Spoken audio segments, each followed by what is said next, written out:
Praise the lord, hallelujah. આજની સવારની પ્રેમી સલામ પ્રભુ ઈસુ ખ્રિસ્તના ગૌરવી નામમાં આજના મનનમાં આપ સર્વનો આવકાર કરું છું. આજની સંગતને માટે પ્રભુનો આભાર માનીએ છીએ અને આપણે પ્રભુના જુદા જુદા વચનોનું મનન કરીએ છીએ અને એમાં ખાસ કરીને બાઇબલમાં જે પશુ પંખી અને પ્રાણીઓ વિશેનો અભ્યાસ આપણે શરૂ કર્યો છે.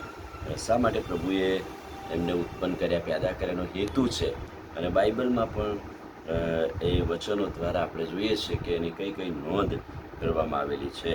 અને એટલે આપણે સાપ વિશે જોતા આવ્યા છે અને સાપ એ બાઇબલમાં ઉત્પત્તિના પુસ્તકથી આપણે જોતા આવ્યા છે. જૂના કરારમાં કેટલાક વચનો, હવે આજે આપણે નવા કરારમાં સાપ વિશે કઈ કઈ નોંધ કરવામાં આવી છે આપણે જોઈશું.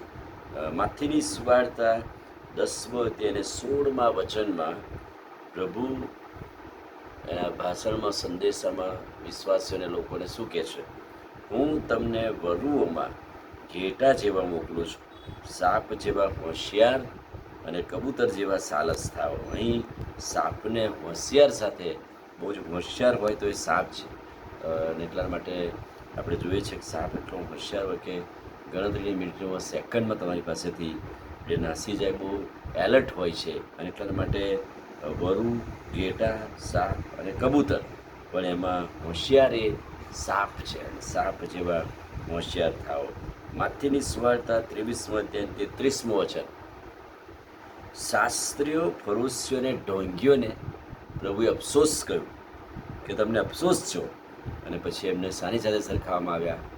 ઓ સર્પોના વંશજો, નરકના દંડથી તમે કેવી રીતે બચી જશો? સર્પના વંશજો કહેવામાં આવ્યા. જે ઢોંગીઓ છે, શાસ્ત્રીઓ, ફરોશીઓ, પોતાની જાતનો ઢોંગ કરે છે, એવી વ્યક્તિઓને સર્પના વંશજો કહેવામાં આવ્યા. માર્કની સુવાર્તા 16મો અધ્યાય અને 18મું વચન. વિશ્વાસ કરનારાના હાથે અદ્ભુત ચમત્કારો થશે. પછી શું લખ્યું છે? સર્પોને ઉઠાવી લેશે, જો તેઓ કંઈક પ્રાણઘાતક વસ્તુઓ પીવે તો તેઓને કંઈ પણ ઈજા થશે નહીં. એટલે કે સર્પને ઉઠાવી લેશે અને સર્પ એમને ડંસ મારશે તો પણ એમને કંઈ થશે નહીં, કેમ કે તેઓ વિશ્વાસ કરનારું ટોળું છે અને વિશ્વાસ કરનારા લોકોના હાથે એવા અદ્ભુત કૃત્ય અને ચમત્કાર થાય છે. યોહાનની સુવાર્તા 3જો અધ્યાય 14મું વચન. જેમ મૂસાએ રાનમાં સર્પને ઊંચો કર્યો, તેમ માણસના દીકરાને ઊંચો કરવામાં આવશે.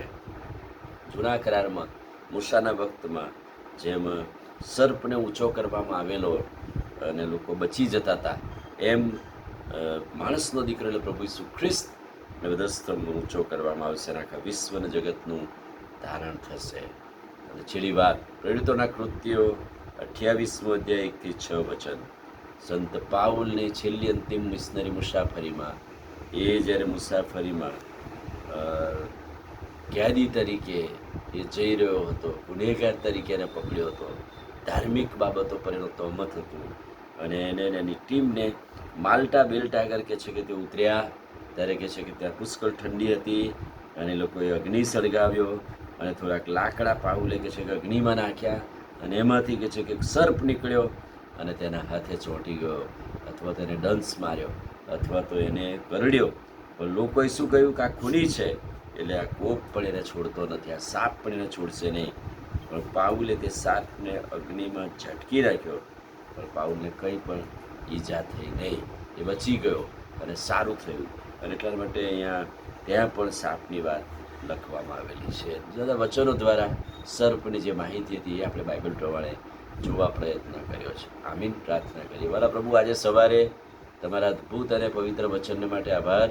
વચનના પ્રકાશમાં અમને દોરો. આજનો દિવસ અમારો ખૂબ ખૂબ આશીર્વાદિત બનો. પ્રભુ ઈસુના નામમાં માંગીએ છીએ, સાંભળો અને માન્ય કરો. આમીન. God bless you.